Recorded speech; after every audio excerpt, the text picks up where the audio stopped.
श्वास, विचार और भावनाएं एक दूसरे से बड़ी गहनता के साथ जुड़ी हुई है। इन्हें अलग करना असंभव है। जैसे हमारी श्वास चलती है वैसे ही विचार चलते हैं, वैसे ही भाव मन में पैदा होते हैं। यदि हमें मानसिक चिंता, क्रोध, चिड़चिड़ापन, इन भयंकर रोगों से मुक्त होना है तो श्वास प्रश्वास का अभ्यास एकमात्र उपाय बचा रह जाता है। तो लीजिए, इस अभ्यास को हम कैसे करेंगे, इसको सीखें। जैसा कि आप मुझे देख रहे हैं, सुख आसन की स्थिति में बैठ जाएं। दोनों हाथ अपने घुटने के ऊपर, जैसा कि आप मुझे देख रहे हैं, और उसके बाद दाहिने हाथ के अंगूठे से दाहिनी नासिका को आप बंद कर लीजिए। फिर बाएं हाथ को अपने नाभि स्थान पर रखें। फिर धीरे से नाभि को दबाते हुए श्वास को बाहर की ओर छोड़ें, जैसा कि आप मुझे देख रहे हैं। फिर श्वास भरें, फिर श्वास छोड़ें, फिर श्वास भरें,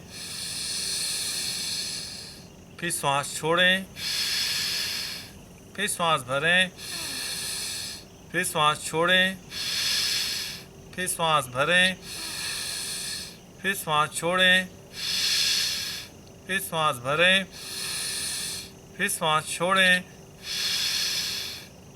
और फिर बायां हाथ बाएं घुटने पर और दाहिना हाथ दाहिने घुटने पर रखकर धीरे से दोनों आंखें बंद कर लीजिए। थोड़ी देर विश्राम के पश्चात पुनः हम इसी प्रकार का अभ्यास दूसरी ओर से भी दोहरा लेते हैं, जैसा कि आप मुझे देख रहे हैं। फिर दाहिने हाथ से नाभि को दबाएं और श्वास बाहर की ओर छोड़ें। फिर श्वास शरीर के भीतर लीजिए, फिर श्वास छोड़िए, फिर श्वास लीजिए, फिर श्वास छोड़िए, फिर श्वास लीजिए, फिर श्वास छोड़िए, फिर श्वास लीजिए, फिर श्वास छोड़िए,